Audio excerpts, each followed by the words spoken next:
Hello everyone, welcome to the class. In this video, we'll take up the next topic, that is DNA replication. In the previous video, we had studied the experimental proof to prove the semi-conservative mode of DNA replication, and in this video, we'll take up the DNA replication mechanism. How exactly the replication takes place. Before moving on to the concept of or the mechanism of the replication, we'll just see introduction or some important background points for it.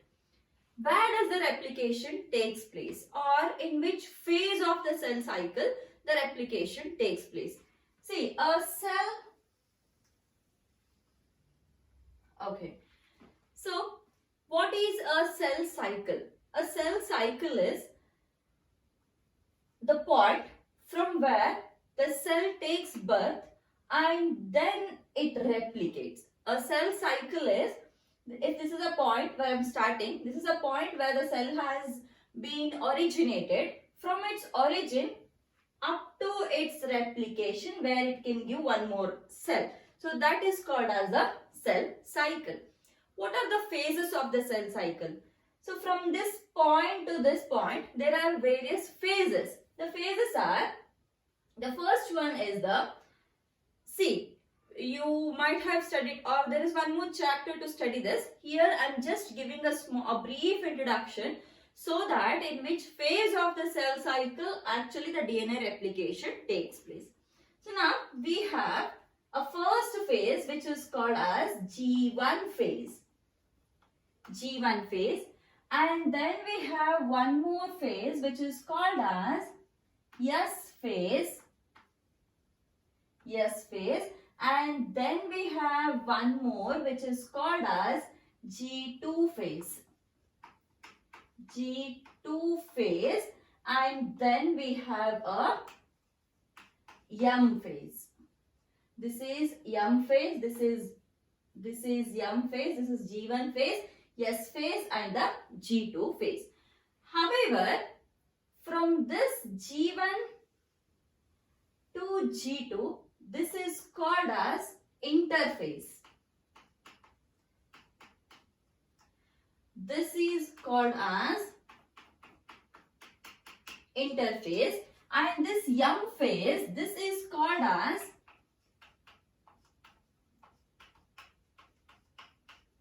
mitotic phase. I'll repeat it again. A cell cycle which starts from G1, S phase, G2 and the M phase.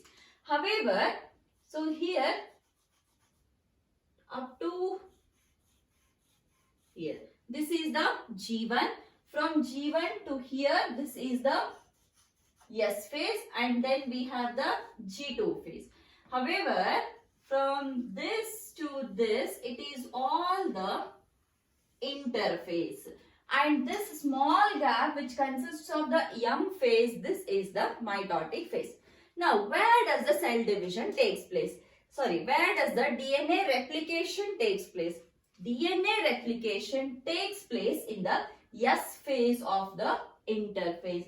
So, where does the DNA replication takes place? DNA replication takes place in S phase of interphase. This is the place where the DNA replication takes place. Then, what is the speed of the DNA replication? So, to understand the speed of the DNA replication, in our NCERT, there is one illustration given. The illustration is, in the E. coli, there are around 4.6 into 10 to the power of 6 base pairs, and in a human cell, there are around 6.6 into 10 to the power of 9 base pairs. In the humans, there are around 6.6 into 10 to the power of 9 base pairs. This is the count which we have also seen in the previous video, right? Now, it is being calculated that in the E. coli, okay, in the E. coli, the DNA replication is completed in 18 minutes. The DNA replication is completed only in the 18 minutes. So by taking all these things into consideration, it is being calculated that the DNA replication takes place in a speed of 2000 base pairs per second. That is, see here, if this is a parental DNA, it is split first. When it splits, now for the formation of the second or the new strand, the base pairs should be added, right? If the base, so how fast the base pairs are being added? It is being calculated that around 2000 base pairs per second are added during the DNA replication. So with this background, we will now enter the mechanism of the DNA replication. Again, for the mechanism of DNA replication, we will first list out all the enzymes which are required for the DNA replication mechanism along with their functions, and then we'll move on to the real process of the DNA replication. Enzymes involved in the replication process. The first enzyme to quote here is the DNA protein. DNA protein. What is the function of the DNA protein? See, replication starts at a particular point. There is one fixed point from where the replication should begin, and that fixed point is called as the origin of replication. And that origin of replication is first found out. It is being identified in the given DNA where the origin of replication is present. So that is being identified by the DNA protein. So what is the function here? It is the identification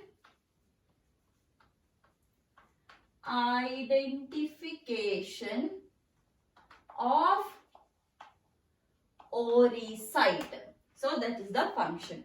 Then second one, as soon as the DNA protein will identify the origin of replication, immediately an enzyme called as endonucleases. I'm writing the enzymes serially, okay, how they are required in the process of replication. In that series only I'm writing the enzymes. Endonucleases will come. See, A protein will identify where is origin of replication. As soon as the oocyte is identified, the endonucleases will come and it will cut that origin of replication. It makes a nick in the origin of replication. So what it makes? A nick in the oocyte. As soon as the nick is made in the origin of replication, everything we will see it in the diagrammatic form also. So we'll first just list out the enzymes with its functions. As soon as a nick is made in the origin of replication, now the DNA which is spirally coiled, so that DNA, it has to be denatured, or it has to be splitted like this. So splitting of the DNA should take place. If the splitting of the DNA should take place, see, if this is the DNA, if they have to split, then these bonds should be broken down. What are these bonds? These are the hydrogen bonds. We have seen it in the previous videos, right? So the hydrogen bonds should be broken down. Who is breaking the hydrogen bonds? The hydrogen bonds is broken down by one enzyme called as the helicase enzyme, and that helicase enzyme is also called as DNA B protein. But however, the helicase enzyme or DNA B protein doesn't have the capacity to reach the origin of replication on its own. See, DNA A will come and it will identify the origin of replication. Immediately endonuclease will come and it will nick the origin of replication. Now the helicase should come there, but the helicase doesn't have the capacity to reach that location on its own. Hence, There is one more protein, that is DNA-C protein. The DNA-C protein, so what does this do? So this acts as a loading vehicle for the helicase or loading vehicle for the DNA-B protein.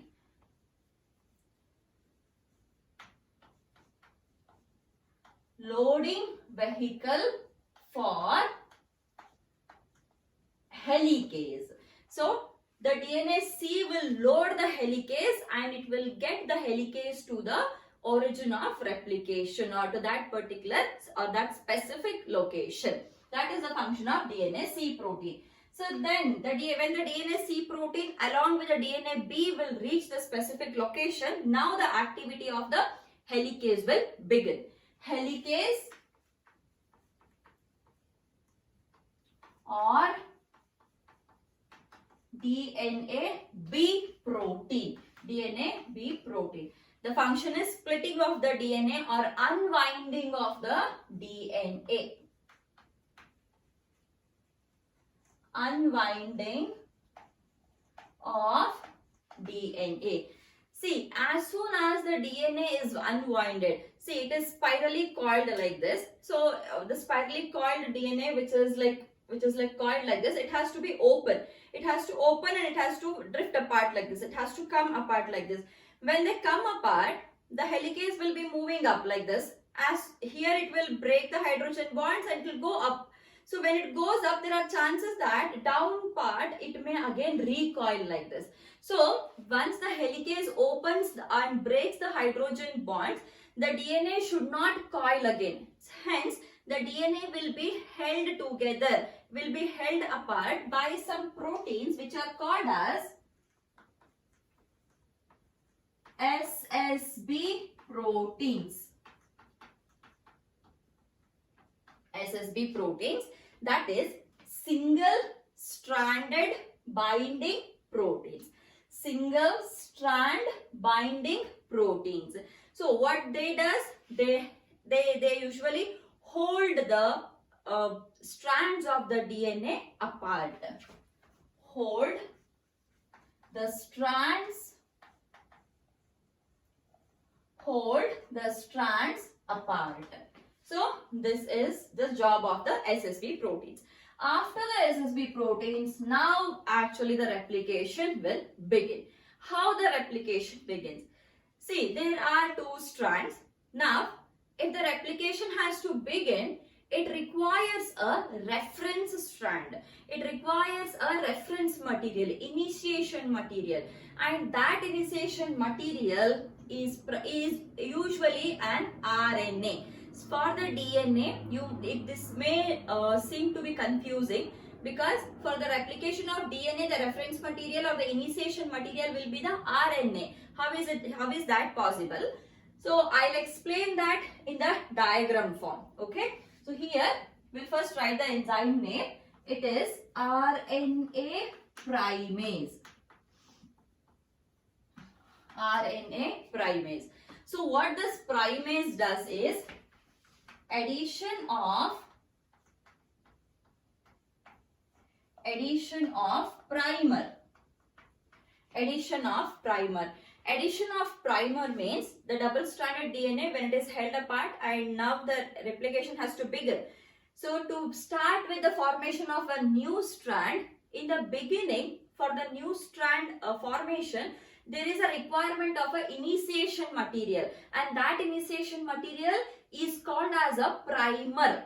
Okay, a reference material or an initiation material is called as the primer, and that primer is an RNA material, and that is added by the enzyme RNA primase.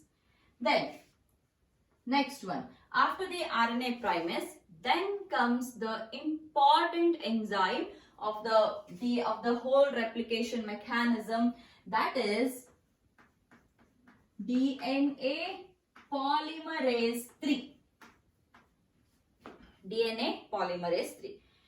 DNA polymerase 3 will now extend or it will elongate the RNA primer by adding the DNA nucleotides, not the RNA nucleotides. Okay, see, we have got a small initiation material now. Now this initiation material should elongate like this to form a complete strand. Now this initiation material is RNA, but this will be the DNA, and this addition of the nucleotides or the extension of the primer is called as the polymerization. It means addition of nucleotides. That is the polymerization. Then once the polymerization is being done on both the strands, okay, and we have two types of strands and all that details we'll learn it in the diagram. So now in the DNA polymerase 3 we'll undergo the function of polymerization.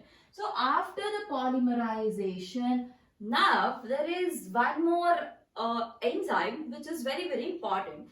See, let's imagine a rope which is being coiled, and if you're trying to open up the rope like this, you're making into two stretches. See, when you pull the rope threads apart, there are chances that here in the bottom they may overcoil or they may supercoil, isn't it? See, as in you're trying to open like this, there are chances that it may supercoil in the bottom part. So that's the same thing happens during the DNA replication also, because the DNA is also coiled structure, and as soon as the DNA B protein or helicase is trying to open up the strands, as soon as as in it is opening up the strand, bottom or the down, there is supercoiling, there is more coiling which has been happening, and that coiling is being released by one enzyme called as DNA gyrases. DNA gyrases. Many a times one question which has been asked in the NEET on DNA gyrases is, DNA gyrases belong to which group of enzymes? It is topoisomerases. Topoisomerase. They can even ask the DNA gyrases as a topoisomerase also. Okay, topoisomerase or gyrases. What is the function of this? The function is it releases the supercoilings.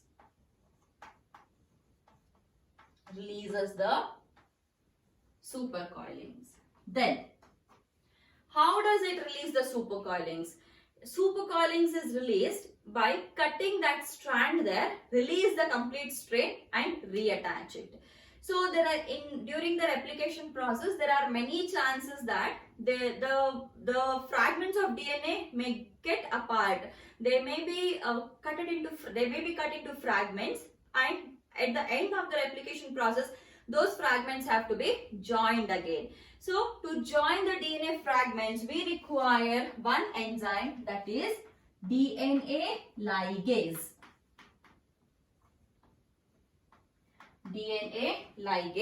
And this DNA ligase joins the DNA fragments. It joins the DNA fragments. Then last enzyme which is required here is the enzyme to terminate the process of the replication or to stop the process of the replication. And the enzyme which is required here is TER or TUS proteins. TER or TUS proteins. They help in termination of replication. So these are the enzymes or proteins which are required for the process of DNA replication. However, there are some more enzymes or two more enzymes which can be added up. So the enzymes are, one is DNA polymerase 1 and another one is DNA polymerase 2. These DNA polymerase 1. See, the DNA polymerase, there are three types. There are three types in the prokaryotes. 1, 2 and 3. Okay. However, in the eukaryotes, there are again of different types. We will make a separate video on this DNA polymerase, that is 1, 2, 3 in the prokaryotes, alpha, beta and all in the eukaryotes. We'll just make one separate video along with the functions and the activities. Okay. So these are the proteins or the enzymes which are required for the replication in the prokaryotes. We are studying, according to the NCERT, we are studying the replication in the prokaryotes. In the next video, we'll take up the mechanism of the DNA replication. Don't miss the replication process, guys. It's very difficult to understand how the replication takes place. So just read out these enzymes properly because they're very important. There are many questions which are being asked out of these enzymes in your NEET also. So be very careful with the enzymes. Okay. I'll meet you all in the next class, the next video with the mechanism of DNA replication. Thank you.